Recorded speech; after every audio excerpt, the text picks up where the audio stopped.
ओम नमो भगवते वासुदेवाय। नमस्कार दोस्तों, मैं वैभव शर्मा आपका अपने YouTube चैनल प्रभु प्रसंग में एक बार फिर से स्वागत करता हूं। आज मैं आपको अत्यंत गोपनीय आदित्य हृदय स्तोत्र के बारे में बताना चाहूँगा। बात उस समय की है जिस समय श्री राम और रावण के बीच में भयंकर युद्ध चल रहा था। उधर श्री रामचंद्र जी युद्ध से थककर चिंता करते हुए रणभूमि में खड़े थे। इतने में रावण भी युद्ध के लिए उनके सामने उपस्थित हो गया। यह देख भगवान अगस्त्य मुनि, जो देवताओं के साथ युद्ध देखने के लिए आए थे, श्री राम के पास जाकर बोले, सबके हृदय में रमन करने वाले महाभाव राम, यह सनातन गोपनीय स्तोत्र सुनो। बस इसके जप से तुम युद्ध में अपने समस्त शत्रुओं पर विजय पा जाओगे। इस गोपनीय स्तोत्र का नाम है आदित्य हृदय। यह परम पवित्र और संपूर्ण शत्रुओं का नाश करने वाला है। इसके जप से सदा विजय प्राप्त होती है। यह नित्य अक्षय परम कल्याणमय स्तोत्र है। संपूर्ण मंगलों का भी मंगल है। इससे सब पापों का नाश हो जाता है। यह चिंता और शोक मिटाने को तथा आयु को बढ़ाने वाला उत्तम साधन है। भगवान सूर्य अपनी अनंत किरणों से सुशोभित हैं। ये नित्य उदय होने वाले देवता और असुरों से नमस्कृत विवस्वान नाम से प्रसिद्ध प्रभा का विस्तार करने वाले भास्कर और संसार के स्वामी भुवनेश्वर हैं। तुम इनका रश्मिपते नमः, समुद्यते नमः, देवासुर नमस्कृताय नमः, विवस्वते नमः, भास्कराय नमः, भुवनेश्वराय नमः इन नाम मंत्रों के द्वारा पूजन करो। संपूर्ण देवता इन्हीं के स्वरूप हैं। ये तेज की राशि तथा अपनी किरणों से जगत को सत्ता एवं स्फूर्ति प्रदान करने वाले हैं। ये ही अपनी रश्मियों का प्रसार करके देवता और असुरों सहित संपूर्ण लोकों का पालन करते हैं। ये ही ब्रह्मा, विष्णु, शिव, स्कंद, प्रजापति, इंद्र, कुबेर, काल, यम, चंद्रमा, वरुण, पितृ, वसु, साध्य, अश्वनी कुमार, मरुदगण, मनु, वायु, अग्नि, प्रजा, प्राण, ऋतुओं को प्रकट करने वाले तथा प्रभा के पुंज हैं।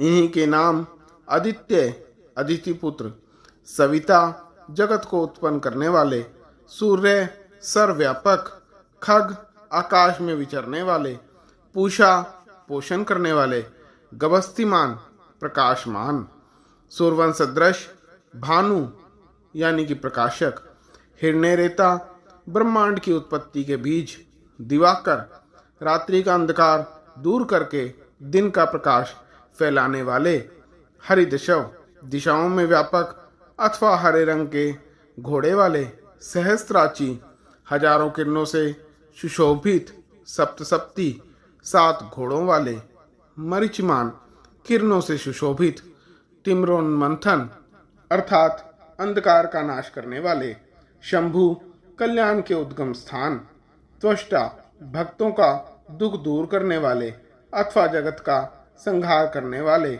मार्तंडक, ब्रह्मांड को जीवन प्रदान करने वाले, अंशुमान, किरण धारण करने वाले, हिरण्यगर्भ, ब्रह्म, शिशिर, स्वभाव से ही सुख देने वाले, तपन यानी कि गर्मी पैदा करने वाले, अहस्कार, अहस्कर, दिनकर, रवि, सबकी स्तुति के पात्र, अग्निगर्भ, अग्नि को गर्भ में धारण करने वाले, अदिति पुत्र, शंख, शिशिर नाशन, शीत का नाश करने वाले, व्योमनाथ, आकाश के स्वामी, तमोभेदी, अंधकार को नष्ट करने वाले, ऋग, यजु और सामवेद के पारगामी, घनी वृष्टि के कारण अपामित्र, जल को उत्पन्न करने वाले, विंध्य बलवंगम, आकाश में तीव्र वेग से चलने वाले, आतपी, घाम उत्पन्न करने वाले, मंडली, किरण समूह को धारण करने वाले, मृत्यु, मौत के कारण पिंगल, भूरे रंग वाले, सर्वतापन, सबको ताप देने वाले, कवि, त्रिकालदर्शी, विश्व सर्वस्वरूप महातेजस्वी रक्त लाल रंग वाले सर्वभवो द्रव सबकी उत्पत्ति के कारण नक्षत्र ग्रह और तारों के स्वामी विश्व भावन जगत की रक्षा करने वाले तेजस्वियों में भी अति तेजस्वी 12 स्वरूपों में अभिव्यक्त हैं। इन सभी नामों से प्रसिद्ध सूर्यदेव आपको नमस्कार है। पूर्वगिरी उद्याचल तथा पश्चिमगिरी अस्ताचल के रूप में आपको नमस्कार है। ज्योतिर्गणों ग्रहों और तारों के स्वामी तथा दिन के अधिपति आपको प्रणाम है। आप जय स्वरूप और विजय और कल्याण के दाता हैं। आपके रथ में हरे रंग के घोड़े जुते रहते हैं। आपको बारंबार नमस्कार है। सहस्त्रों किरणों से सुशोभित भगवान सूर्य आपको बारंबार प्रणाम है। आप अदिति के पुत्र होने के कारण आदित्य नाम से प्रसिद्ध हैं।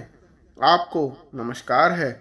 उग्र वीर और सारंग सूर्यदेव को नमस्कार है।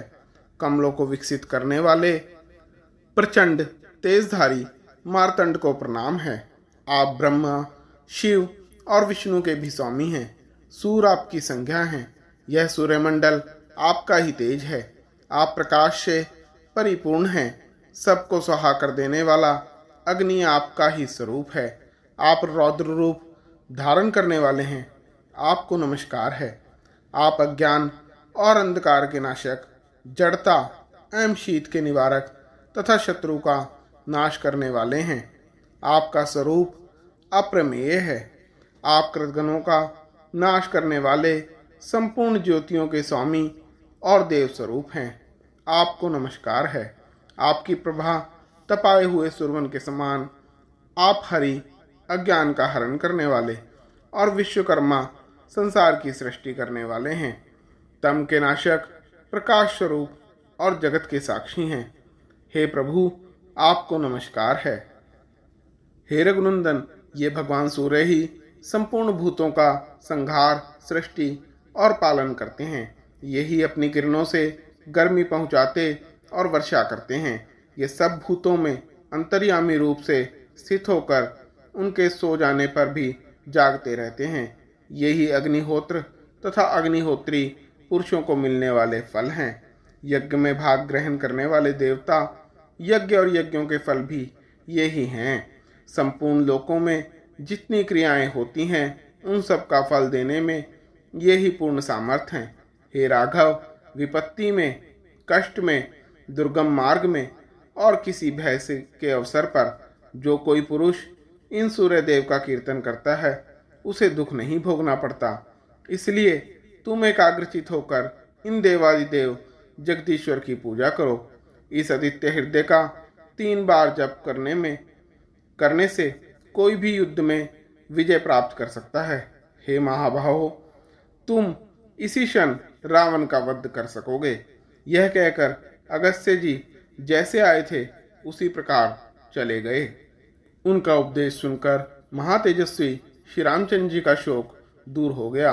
उन्होंने प्रसन्न होकर शुद्ध चित्त से आदित्य हृदय को धारण किया और 3 बार आचमन करके शुद्ध हो भगवान सूर्य की ओर देखते हुए इसका 3 बार जप किया। इससे उन्हें बड़ा हर्ष हुआ। फिर वह परम पराक्रमी रघुनाथ जी ने धनुष उठाकर रावण की ओर देखा और उत्साहपूर्वक विजय पाने के लिए वे आगे बढ़े। उन्होंने पूरा प्रयत्न करके रावण के वध का निश्चय किया। उस समय देवताओं के मध्य में खड़े हुए भगवान सूर्य ने प्रसन्न होकर श्री रामचंद्र जी की ओर देखा और निषाद राज रावण के विनाश का समय निकट जानकर हर्षपूर्वक ये कहा, हे रघुनंदन, अब जल्दी करो। ऐसा सुनकर भगवान राम ने रावण का वध कर दिया। इस प्रकार जीवन में संघर्ष के समय कोई भी युद्ध जीतने के लिए आप आदित्य हृदय स्तोत्र का पाठ रविवार के दिन सुबह के समय कर सकते हैं। ऐसी ही जानकारियों के लिए मेरे चैनल प्रभु प्रसंग को लाइक, सब्सक्राइब व शेयर करें।